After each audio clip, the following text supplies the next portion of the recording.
ನಿಖಿಲವರೇ, ಸದನಗಳಲ್ಲಿ ಎರಡು ಉಭಯ ಸದನಗಳು ನಿಮ್ಮ ಸದಸ್ಯರ ಕ್ರಿಯಾಶೀಲತೆ ಬಗ್ಗೆ ನಿಮಗೆ ಗೊತ್ತಿದೆ. ನನ್ನ ಹೆಸರು ಹೇಳಕ್ಕೆ ಪ್ರಸ್ತಾಪ ಮಾಡಕ್ಕೆ ಇಷ್ಟಪಡಲ್ಲ. ಹಿರಿಯ ಸದಸ್ಯರಾಗಿ ಹೊಸ ಅಸಮಾಧಾನದಿಂದ ನಿಮಗೆ ಗೊತ್ತಿದೆ. ಅದು ಹೆಂಗೆ ಸರಿ ಮಾಡ್ತೀವಿ? ನನಗೆ ತಿಳಿದ ಮಟ್ಟಕ್ಕೆ ಯಾರು ಅಸಮಾಧಾನದಲ್ಲಿ ಇಲ್ಲಣ್ಣ. ಒಂದು ನೋಡಿ,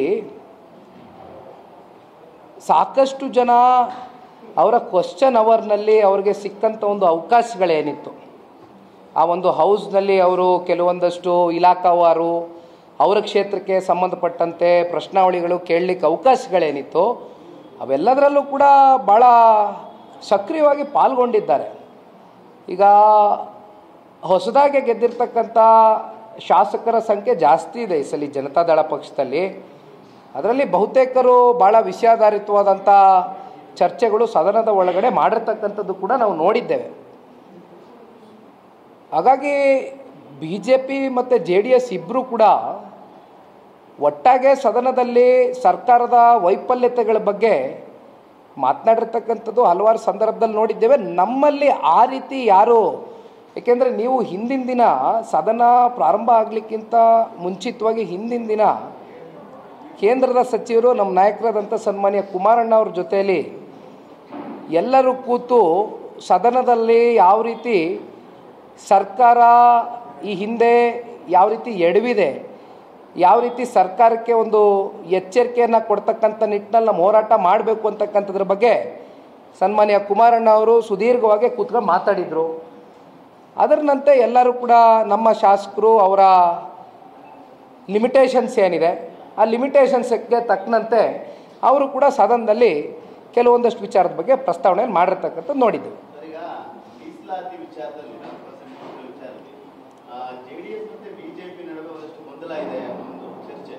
ಇಲ್ಲ ನೋಡಿ ಅಣ್ಣ, ನಾನು ಒಂದು ಮಾತು ಹೇಳ್ತೀನಿ. ನಿನ್ನೆ ಕೂಡ ನಾನು ನನ್ನ ಎಕ್ಸ್ ಖಾತೆಯಲ್ಲಿ ಒಂದು ಟ್ವೀಟ್ ಮಾಡಿದ್ದೀನಿ. ಇನ್ಫ್ಯಾಕ್ಟ್ ಒಂದು ಫೋಟೋನು ಅಟ್ಯಾಚ್ ಮಾಡಿದ್ದೀನಿ.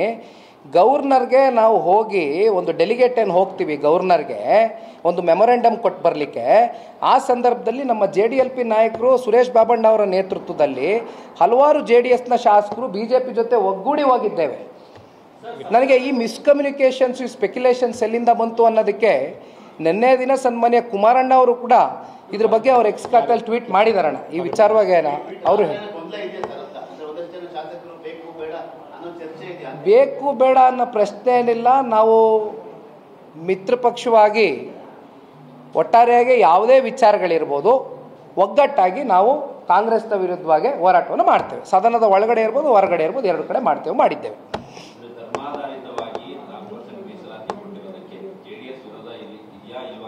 ಈಗ ಒಂದು ನಿಮಿಷ ಒಂದು ನಿಮಿಷ. ಈಗ ವೆಸ್ಟ್ ಬೆಂಗಾಲಲ್ಲಿ ಒಂದು ಹೈಕೋರ್ಟ್ ಜಡ್ಜ್ಮೆಂಟೇ ಇದೆ, ಧರ್ಮಾಧಾರಿತವಾಗಿ ರಿಲಿಜನ್ ಬೇಸ್ಡ್ ಯಾವುದೇ ರೀತಿಯಾದಂಥ ಮೀಸಲಾತಿಗಳನ್ನ ಕೊಡಕೂಡ್ದು ಅಂತಕ್ಕಂಥದ್ದು ವೆಸ್ಟ್ ಬೆಂಗಾಲ್ನಲ್ಲಿ ಒಂದು ಜಡ್ಜ್ಮೆಂಟೇ ಇದೆ ಹೈಕೋರ್ಟಲ್ಲಿ, ತೆಲಂಗಾಣದಲ್ಲಿದೆ.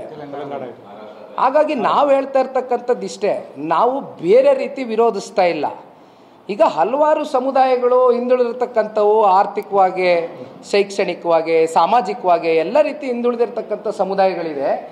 ಯಾಕೆ ನೀವು ವಿಶೇಷವಾಗಿ ಬರೀ ಮುಸಲ್ಮಾನರಿಗೆ ಅಂತಕ್ಕಂಥದ್ದನ್ನೇ ಕೊಟ್ಟಿದ್ದೀರಿ? ಈಗ ಮೈನಾರಿಟೀಸ್ ಅಂದ ತಕ್ಷಣ ನೀವು ಕ್ಲೇಮ್ ಮಾಡ್ತೀರಿ, ಯಾಕೆ ಜೈನರಿಲ್ವಾ, ಬೌದ್ಧರಿಲ್ವಾ, ಕ್ರಿಶ್ಚಿಯನ್ರಿಲ್ವಾ ಅಂತ. ಯಾಕೆ ಅವ್ರಿಗೆ ಸ್ಪೆಷಲೈಸ್ಡಾಗಿ ಅವ್ರಿಗೆ ಯಾಕೆ ಕಾರ್ಯಕ್ರಮಗಳು ಕೊಟ್ಟಿಲ್ಲ? ಮತ್ತೆ ಯಾಕೆ ಅವ್ರಿಗೆ ಯಾಕೆ ಕೊಟ್ಟಿಲ್ಲ? ಮತ್ತೆ ಈ ಓಲೈಕೆ ರಾಜಕಾರಣ ಬಿಟ್ಟು ಕಾಂಗ್ರೆಸ್ಸು ಯಾರು ನಿಜಕ್ಕೂ ಹಿಂದುಳಿದಿರ್ತಕ್ಕಂಥ ಸಮುದಾಯಗಳಿದೆ ಅವ್ರ ಪರವಾಗಿ ನಿಲ್ತಕ್ಕಂಥ ಕೆಲಸ ಮಾಡಬೇಕು.